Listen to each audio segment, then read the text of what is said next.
Hey y'all, welcome back to another episode of Where Wives War, episode 8. And today we're talking about a wife's helpmate. I'm so excited about this episode because we always talk about a wife being a helpmate, but we rarely talk about how God will send help for the wife. But before we get into that, I need y'all to stop sending me emails making me feel bad about having to push the event. But y'all think I don't feel bad? I feel so bad. It's like I'm torn. I'm 50-50, right?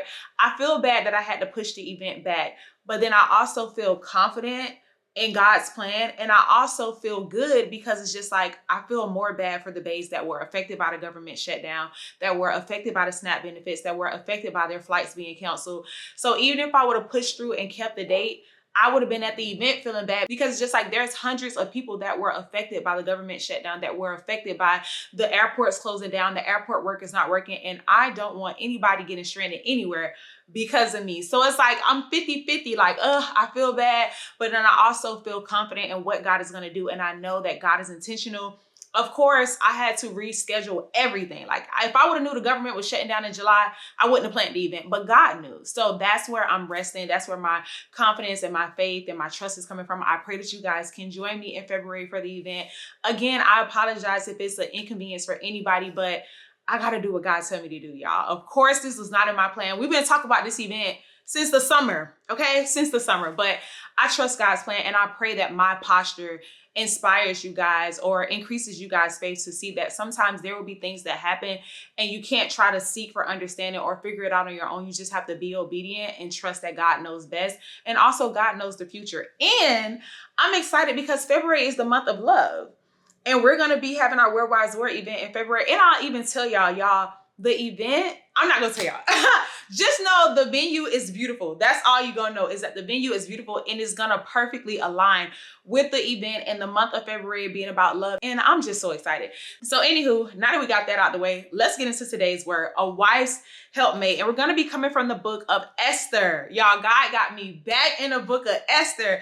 And we're going to be coming from Esther chapter 1 and 2. And the subtitle for today is The Eyes of the King. And when I sat down to study, God placed it on my heart that we're going to be deep diving into Esther from the king's perspective. And I know this series is Where Wives War, but it's all going to come together. So the verses we're going to be focusing on is Esther chapter 1, verses 13 through 20, and then Esther chapter 2, verse 1. So I wrote the verses down. I'm going to give y'all the revelation and we're going to get into it. But I want you to read the full book, okay? Esther don't got that many chapters. Read the full book of Esther.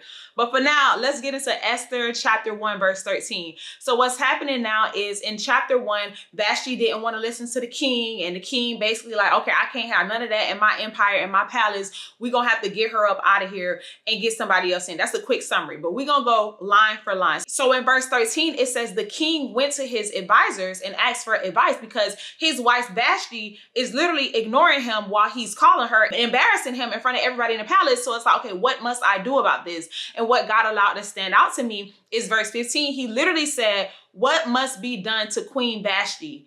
And I wrote down, mind you, he's the king.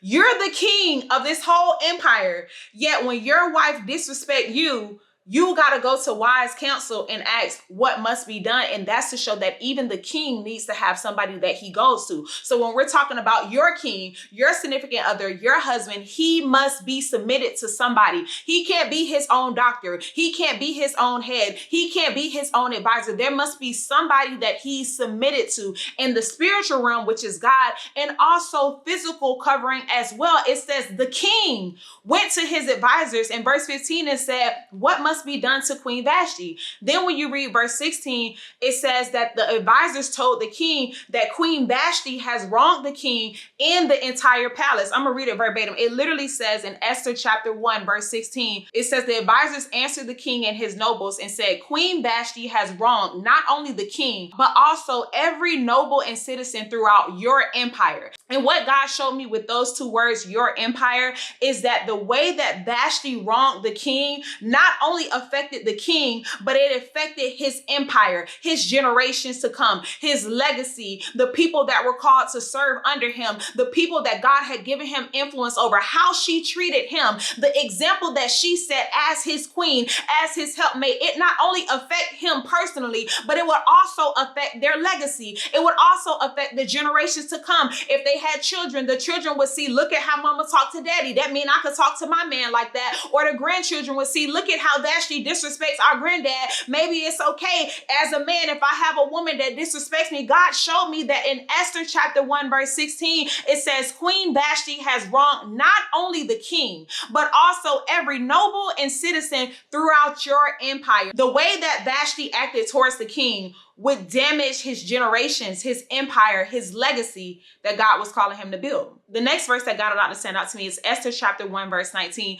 And it says, so if it please the king, we suggest that you issue a written decree, a law of the Persians and Medes that cannot be revoked. It should order that Queen Vashti be forever banished from the presence of the king, and that the king should choose another queen more worthy than she.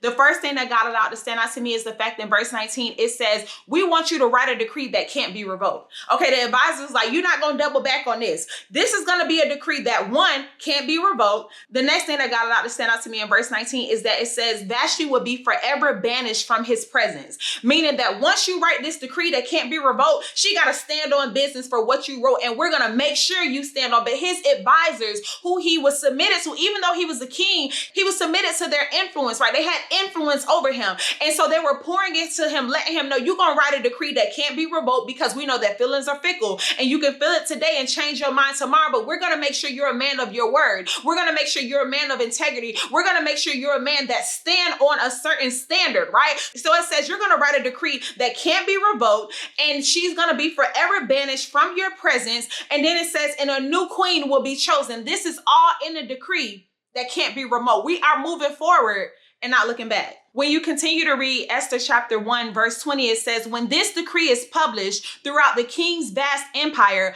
husbands everywhere, whatever their rank, will receive proper respect from their wives. I need you to understand that the dynamic between you and your future husband will affect generations. It's not just about y'all. God is a God of purpose. God is a God of covenant, and he's already thinking about your great, great, great grandchildren. So he said, I need y'all to walk upright. I need y'all to set a standard that I can build on. I'm trying to build generations. I'm trying to build legacy that's built on a firm foundation, which is my word. But if y'all two don't get it right, then the legacies will be effective. If Vashti don't get it right, then the whole empire will be affected. They said you're not only going to choose a new queen, but verse 20 says, when this decree is published throughout the king's vast empire, husbands everywhere, whatever their rank, will receive proper respect from their wives. But this is where everything shifts. Esther chapter 2, the subtitle says Esther becomes queen, right? But then when you read Esther chapter 2 and verse 1, and y'all, this is so good to me because I've never peeped or realized this revelation until last night when God first showed it to me, right? Esther chapter 2 and verse 1, it says, but after the king's anger had subsided, he began thinking about Vashti and what she had done and the decree he had made. Now, I've read that for years, right? And I never thought anything about it. But this year, this day, God told me, read it in a different translation. So I went in the Bible app and I read it in the MSG translation. It says, later, when the king's anger had cooled and he was having second thoughts about what Vashti had done and what he had ordered against her, the king's young attendant stepped in and got the ball rolling. Wait a minute. Read that again. Later, when the king's anger had cooled down, he wasn't mad no more. And he was having second thoughts, y'all, about what Vashti had done and what he had ordered against her. The king's young attendants that he got advice for, they stepped in and got the ball rolling. And what God showed me is the king had second thoughts, but the wife had a helpmate. See, we always talk about the wives being a helpmate, but what God is sharing with us today is the fact that God also sends in backup. He sends in help for the wives. God does not want you to have to fight against that man or fight to make everything work or fight to get that man to see his plan or fight to get that man to see your worth or fight to get that man to choose you. That's not your portion. Your portion is to look pretty and stay in position. Your portion is to keep your power intact, and you can't operate in power if you're operating in pettiness pettiness. You can't operate in power if you operate in the manipulation and trying to change his mind to get him to choose you. That's not your portion. God just wants you to stay in position, keep your posture, keep your head up, because when God chooses you, nobody can unchoose you, right? So God showed me that the king had second thoughts in Esther chapter 2 and verse 1. But Esther had help. See, because the subtitle is still Esther becomes queen. But it starts off with the king had second thoughts. But those same advisors that we heard about in Esther chapter 1 that told the king, no, you're going to write this decree that can't be revoked. No, you're going to choose a new wife. No, you're going to change generations. No, you're going to protect your empire. Those same advisors that has always had influence over the king. When you read Esther chapter 1 and verse 13, it literally says he immediately consulted with his wise advisors who knew all the Persian laws and customs, for he always asks for their advice. These is his boys, right? He always goes to them for advice. He always goes to them for clarity. These are the same men that in Esther chapter 2, when he began to have second thoughts in verse 1, it says the young attendant started to get the ball rolling. When you continue to read it in the MSG translation, it says the young attendant stepped in and got the ball rolling. Let's begin a search for beautiful young virgins for the king. Let the king appoint officials in every province of his kingdom to bring every beautiful young virgin to the palace complex of Susa and to the harem by Haggai, the king's Enoch, who oversees the women. He will put them through their beauty treatments. Then let the girl who best pleases the king be made queen in place of Vashti. It says the king liked this advice and took it. It started off Esther chapter 2 and verse 1 with the king was having second thoughts, but it ended in verse 4 with the king liked this advice and took it. And for you women of God, whether you're a woman that's in your single season and you're waiting to be married, or whether you're a woman that's already married, God is using me today to let you know that help is here. Help is here, that when it comes to the plan of God, when it comes to what God has for you, you do not have to get out of position to try to make it happen for yourself. You do not have to help yourself be chosen. God said, no, I'll handle your lightweight. I'll send in some advisors that I know he listens to. I'll send in some people that has influence over him. I'll send a word to him in a way where I know it's going to reach him. All you must do is stay in position. All you must do is go through the process that I'm calling you to. It don't even matter if he having second thoughts about the decree, because his advisors already told him it can't be revoked. It doesn't even matter if Esther want to get back with him. If I told you that's your husband, then it doesn't matter what happened with the previous, because in the decree that can't be revoked, it also says that Vashti will forever be banished from the presence of the king. So legally, she can't even get in his presence. Legally, she can't even have proximity to him. So what God also showed me about Esther is that when Esther and the king got married, Esther was already covered and didn't have to worry about an ex that didn't know her place. Esther didn't have to worry about an ex that would not go away, because there was actually a decree that could not be revoked that was written that talked about the fact that the ex would be forever banished from the presence of the king. So that means that before Esther was ever in the covenant with the king, God had already protected that covenant. It had already set a decree that could not be revoked that protected the proximity of Esther's promise. Even when the king had second thoughts, God said, help is here. All I need you to do is stay in position, Esther. And that's today's seed. Help is here. Whether you're somebody that's in your dating season or whether you're somebody that's married, I need you to know, as a wife, as a woman of God, God is with you. Help is here. And the thing is, you never know what the help is going to look like. Because even when I was thinking about this, I'm putting myself in Esther's shoes, and it's just like the king, everybody know the king, right? And if everybody know the king in his empire, they also know that he has a wife. And then one day you just wake up and they like, the king need a new wife, and you just got to sign up for it. I would have been like, well, where his ex at? Like, let's make sure sister girl know her place. Like, let's, I don't want no messiness. I would have had all type of questions, but God had already gone ahead. God had already assigned help in the midst of the process, because God knows the heart and the mind of the king. So in chapter 2, verse 1, when the king started having second thoughts, God sparked up something in his young advisors, and they said, you don't want to get the ball rolling because your feelings are starting to come into play. So we're going to get the ball rolling for you. And actually, big dog, this is what we gonna do. And we already got a plan for you. And it says the king liked that, because in the king's vulnerable state where he was having second thoughts, because love will get you confused. Love can cloud your judgment, right? That was his wife. Let's really put ourselves in the story. That was his wife. In spite of what she did, you got to know that he loved her. So it says in chapter 2, he began to have second thought, but his wise counsel, his wise advisors, the influence that God called him to submit to, step in so that God's will can come to pass. And the wife didn't have to lift a hand because help is here.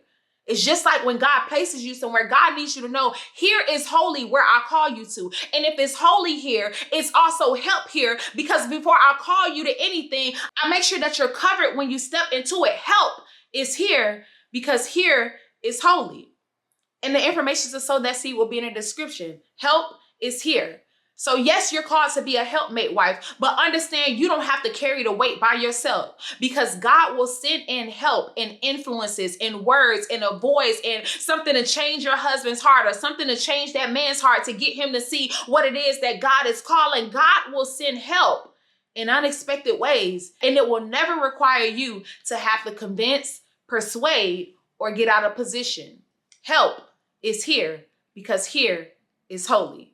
And the information to sow that seed will be in the description. Actually, leave that in the comments. Help is here because here is holy. I know it's a full sentence. I only tell y'all to do like 3 words, but I want y'all to type all that out. Help is here because here is holy. And this does not just relate to marriage. If there's a job that God has placed you on and they're not treating you fairly, I need you to know, even if you don't see the help yet, help is here because here is holy, because God will never call you to a place where he hasn't covered you. Help is here because here is holy. Leave that in the comments with the praise hands emoji. Help is here because here is holy. Let's pray. Father God, first and foremost, thank you for waking us up and blessing us with another day, Lord. Thank you for this fresh revelation. Thank you for this fresh word, Lord. I pray that this word reaches the ears that you set out for it to reach, Father God. I pray that it activates a new level of faith within them, Father God. I pray that it changes their perspective, Lord. I pray that it reminds them or reassures them of the protection that comes with your plan, Lord. The protection that comes with your provision, Lord. The protection that comes with your promise, Lord. That we don't have to get out of position to get the thing that you have promised us, Father God. As long as we stand where you have placed us, help is here because here is holy. As long as we stand where you have called us to, we can trust that we are covered, Lord. We can trust that you have already gone ahead of us and made every crooked path straight, Lord. We can trust and we can rest in your presence because we know that your plan does not need our hand, Lord, unless you call us to, unless you ask us to. All we have to do is stay in position and trust that help is here because here is holy, Father God. I pray that this word reaches the wise and the future wise, Lord. Even the husbands, if they're going through a season, I pray that this word allows them to know that help is here because here is holy. Even when you don't see it, you don't feel it, Lord. That's where their faith must stand with them firmly and believe that my Father will never call me to a place where I'm not covered. Help is here because here is holy. We love you, Lord, and will forever praise your name. In Jesus' name we pray. Amen. Thank you guys so much for watching another episode of the Christian Bae TV and podcast, Where Wives Were, episode 8. I pray that you guys enjoyed this video. Make sure you leave in the comments. Help is here because here is holy. I love you guys so much, and I'll talk to you in the next episode of the Christian Bae TV and podcast. Bye.